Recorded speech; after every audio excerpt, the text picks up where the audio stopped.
Good morning students आज का नया टॉपिक है द्विवेदी युग। द्विवेदी युग की समय सीमा 1900 से 1920 तक की है। स्टूडेंट्स क्या है? 1900 से 1920 की समय सीमा द्विवेदी युग की है। ये आपका भारतीय युग के बाद आता है। कौन सा? द्विवेदी युग। द्विवेदी युग को भारतीय युगीन साहित्य का विकसित और सुधरा हुआ रूप कहा गया है। यह 20वीं शताब्दी के पहले 2 दशकों का युग है। यानी पहला क्वेश्चन क्या होगा आपका? द्विवेदी युग को भारतीय युगीन साहित्य का विकसित और सुधरा हुआ रूप कहा जा सकता है। यह 20वीं शताब्दी के पहले 2 दशकों का युग है। भारतीय युग यदि आधुनिक काल का प्रवेश द्वार है तो द्विवेदी युग उसका विस्तृत प्रांगण, जहां उन प्रवृत्तियों को विकसित होने का, पल्वित होने का अवसर मिला जो भारतीय युग में प्रारंभ हुई थी। यानी बात करते हैं भारतीय युग यदि आधुनिक काल का प्रवेश द्वार है तो द्विवेदी युग उनका विस्तृत और प्रांगण है, जहां उन प्रवृत्तियों को, उन रुचियों को विकसित होने का, पल्वित होने का अवसर मिला तो भारतीय युग काल में शुरू हुई थी। इस युग का नामकरण प्रसिद्ध संपादक, कवि एवं साहित्यकार महावीर प्रसाद द्विवेदी के नाम पर, किनके नाम पर इनका यह नाम पड़ा? महावीर प्रसाद द्विवेदी जी के नाम पर पड़ा। सरस्वती पत्रिका के संपादक कौन? महावीर प्रसाद द्विवेदी जी। पूरे हिंदी साहित्य पर छाए रहे। इनकी प्रेरणा से ब्रजभाषा, इनकी प्रेरणा से महावीर प्रसाद द्विवेदी की भाषा थे ब्रजभाषा हिंदी के हटती गई और उसका स्थान खड़ी बोली लेती गई। इन्होंने भाषा को स्थिर, परिष्कृत, व्याकरण सम्मत बनाने में बहुत परिश्रम किया। इन्होंने, महावीर प्रसाद द्विवेदी जी ने भाषा को स्थिर, परिष्कृत, व्याकरण सम्मत बनाने में बहुत परिश्रम किया। स्टूडेंट्स, द्विवेदी जी ने सरस्वती पत्रिका का संपादन 1903 ईस्वी में संभाला और 20 तक इसके संपादन से जुड़े रहे।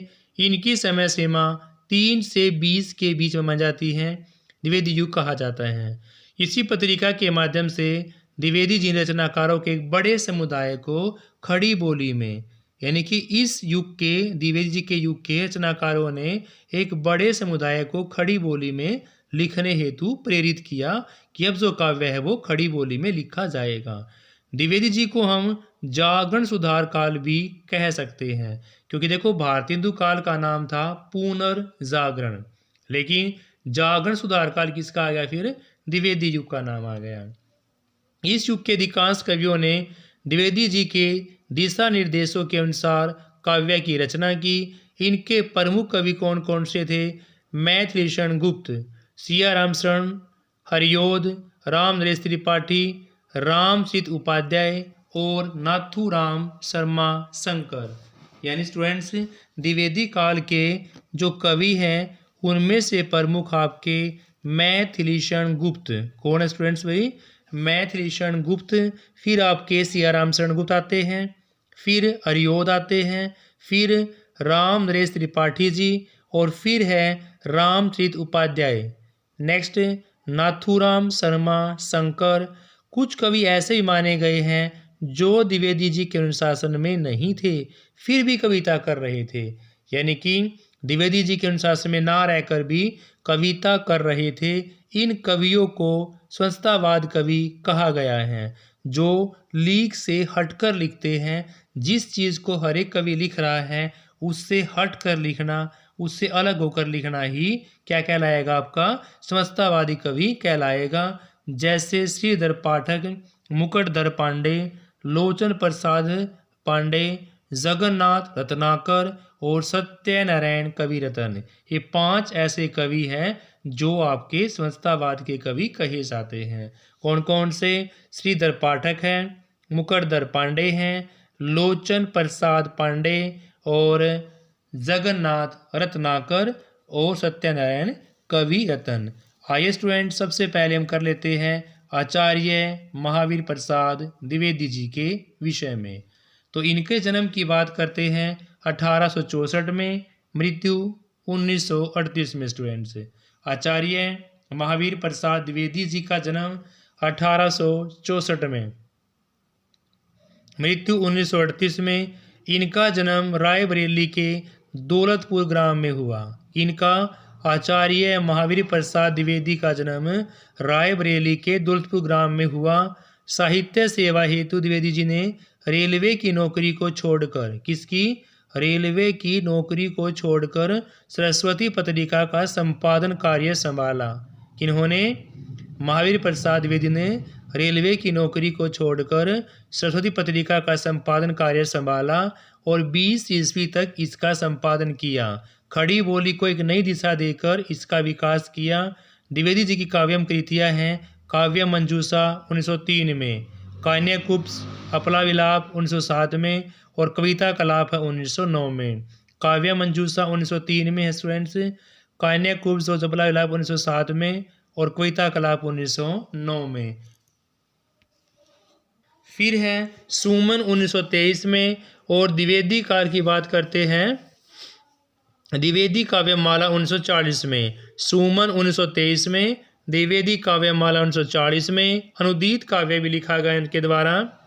गंगा लहरी 1891 में, ऋतु तरंगिणी 1891 में, कुमार संवत्सर 1902 में। अनुदीत काव्य कौन कौन सा था? गंगा लहरी 1891 में, ऋतु तरंगिणी 1891 में, कुमार संवत्सर 1902 में स्टूडेंट्स। इसी काव्य धारा के कुछ अन्य कवि कौन कौन से हैं? अयोध्या सिंह उपाध्याय हरिओ 1865 से 1947। कौन से स्टूडेंट्स? अयोध्या सिंह उपाध्याय हरिओ 1865 से 1947। इन्होंने अध्यापक और कानूनगो की। इन्होंने किन्होंने? अयोध्या सिंह उपाध्याय हरिओद ने अध्यापक और कानूनगो के पद पर नौकरी से अवकाश के बाद साहित्य सेवा में कदम रखा। दो नौकरी छोड़ी हुई थी, कानूनगो और अध्यापक की।